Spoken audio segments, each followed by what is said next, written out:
Here's why high functioning ADHD is actually a myth. This is going to be good because I got a whiteboard out, right? And I never get a whiteboard out. And I'm doing this completely off script. I had this idea this morning and now I'm filming it. So bear with me. I thought I was high functioning ADHD because externally it looks like I had everything together and I was able to keep up with other people. And here's why I figured out it's actually just an energy thing and that high functioning ADHD doesn't really exist. And this is my own personal opinion. So let's get into it. So let's say we have neurotypical Tracy. Look at her, she's so cute. And then we have neurodivergent Sav. This can be Tracy and this is Sav, which if you haven't been around here much, Sav is me. And I have crazy curly hair, so this can be me. Now, neurotypical Tracy and neurodivergent Sav have batteries. That's our energy levels. And we have, within reason, the same battery size, let's say. Now let's talk about something like grocery shopping. So for neurotypical Tracy, she might use 5% to make the list.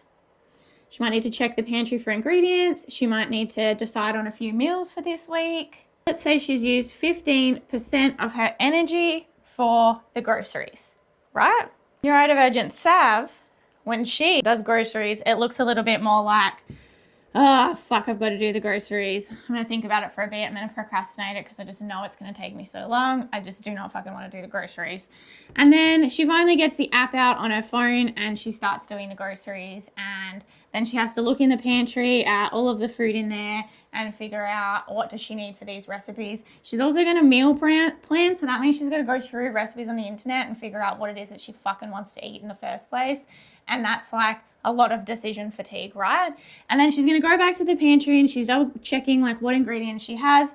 And then that's when I'll typically spend the next 2 hours cleaning the pantry because I can't find any of the ingredients in the pantry that I need. And I know that we probably have them. They're just lost in the depth of the pantry, right? I've used up, let's say 75% of my daily energy on doing the groceries.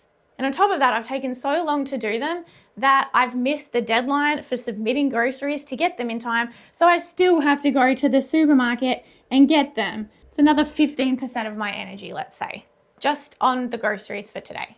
So my energy's drained. Tracy's going to come home from, let's say she actually goes to the shops and does the groceries. So let's give her another like little bit for like driving there and doing all of that. Let's say another 15%.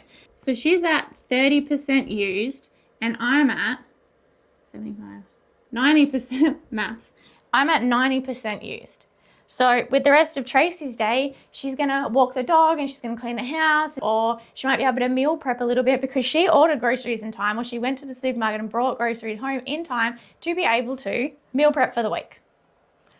I'm gonna spend the rest of my day probably doom scrolling on my phone and watching TV because I am exhausted. I have no energy left. So this is where Tracy got her groceries done and I got my groceries done. But this is where high functioning ceases to exist. Because if you can get the groceries done in a lot less time than it's taken me and using a lot less energy than it's taken me, you may have just installed coping mechanisms like pre-organized lists on the Woolies app so you can just hit add and all of your groceries get added. You might have a list of, let's say, 100 recipes that you like to make over and over again and all of the ingredients are already listed there. So now you can quickly add them to cart. You might have an organized pantry and fridge so you can see all of the ingredients, but they are all coping mechanisms that are actually just hiding the struggle. And even with those in place, it's still probably taking you more energy than it is Tracy to do a small task like grocery shopping, right? So babe, you're not high functioning ADHD, you're super fucking ADHD and you've just happened to have installed coping mechanisms throughout your life just to function like everybody else. However, you've got no energy, hence cycles of burnout, hence avoiding doing the grocery shopping, knowing that that's gonna happen. Whereas Tracy's not doing that. You've just subconsciously installed coping mechanisms to deal with the fact that these things are difficult. And it's not all doom and gloom. I'm going to show you how you can access more energy. And we'll use the grocery shopping example again. Oh no, I rubbed Tracy out. I wanted to keep Tracy. So let's say neurotypical Tracy is just walking around her house looking for all of the products that she needs to add to her grocery list. So she's looking for what's missing, right? So she goes into the toilet and there's no toilet paper. So usually where there's like a stack of big, like all of the rolls in the bathroom, there's no toilet paper. So she immediately adds toilet paper to her list, right? Her list, toilet paper, added. Whereas neurodivergent Savannah, me, is likely not to notice the absence of toilet paper as a signal that we need more of it. And this is this funny little thing called object permanence. That may not be how you spell it. Spelling was never my strong suit. An object permanence is basically if you can't see it, then it doesn't exist. So as in I can't see the toilet paper there, meaning it doesn't exist, so toilet paper is not an issue that I need to worry about, and we're not lacking toilet paper. It just like ceases to exist from the whole world at all. It's crazy, right? However, say I'm sitting down on the toilet, I use the last of that roll, I see that we only have one roll left, so I replace the roll, but now we've got no toilet paper. There's 3 different paths I could kind of take here, and I've taken all 3 and still do kind of take all 3 sometimes. So path 1 is I think I'll remember it later, I'll add it to the list in a couple of days when I'm doing grocery shopping. Yeah, nah. I think we all know why that's an issue. Hello, object permanence. 2 is I could leave the empty cardboard loo roll so that when I do go around the house looking at if we're missing any products, I see the empty loo roll and then I can add it to the list. That's a 50-50 going to work scenario. The dogs will probably just grab the loo roll and chew it up and then it will be gone. Or I'll be like, I wonder who left a loo roll there. That's a silly thing to do, and just put it in the bin. Or it'll just sit there and for so long that it just becomes part of the house. And that's just where that loo roll lives for the rest of its life, and that's normal. And now I don't even see it exists because it's always there. Does that sound familiar? Or 3rd, which is the option I like to choose as much as I possibly can, is put it straight in the Woolies cart while I'm sitting on the loo, and instead of continuing to scroll Instagram, I'm going to put it in the Woolies cart so that it gets ordered in time. Do you see by me knowing about object permanence helps me identify when object permanence is going to become an issue for me so that I can see that roadblock and I can remove it and install a strategy that's actually going to work for me. If you continue to go through life blind to all of the symptoms or traits of ADHD and autism, you will continue to have the same problems over and over and over again. But if you sit down and you have a clear look at all of the symptoms, and I truly believe there's about 22 core ADHD and autism symptoms that can connect to pretty much all of the problems I have had in my life. And by understanding those 22 symptoms, traits, I can connect every single issue that I have in my life to one of those, and then that gives me a very clear understanding of what I need to do. So for all these little problems that I have in my life that continue to fucking annoy me and fuck me off and stop me from being able to do things, right?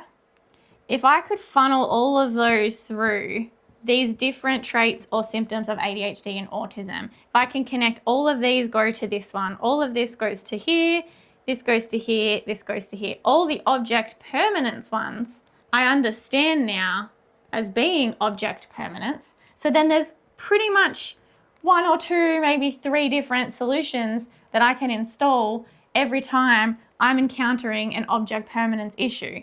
So I can actually solve hundreds of my issues by understanding one symptom. So imagine if you could understand all 22 of the main ADHD and autism symptoms or traits, how many problems you could solve by doing so. And then rather than installing one little coping mechanism or a combination for each singular problem, you're actually only installing 1 to 3 strategies that cover all of them. I'm going to write this once.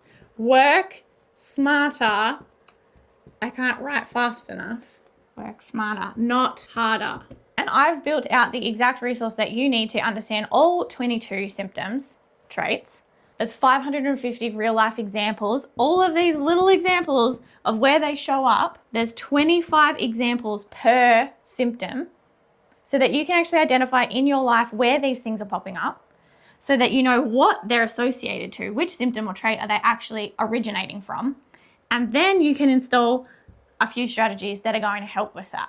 But you can only do that if you can identify how it shows up in your life, actually make sense of what the symptom or trait is and how it works to then be able to solve it. So the solutions mean fuck all if you don't actually know all of this first. And this is why you can probably tell I don't give you solutions to things, because you are smart fucking neurodivergent people. You do not need me to give you a solution. You will know the solution if you can understand why it happens in the first place, what it's associated with. You can find your own solutions, babe. You actually don't need me for that. However, I gave you a good one for when you run out of toilet paper. So follow me for more educational content based on like how I see the world. Comment clarity if you want the resource that I created to help you understand. Let's get a more dramatic color going on here.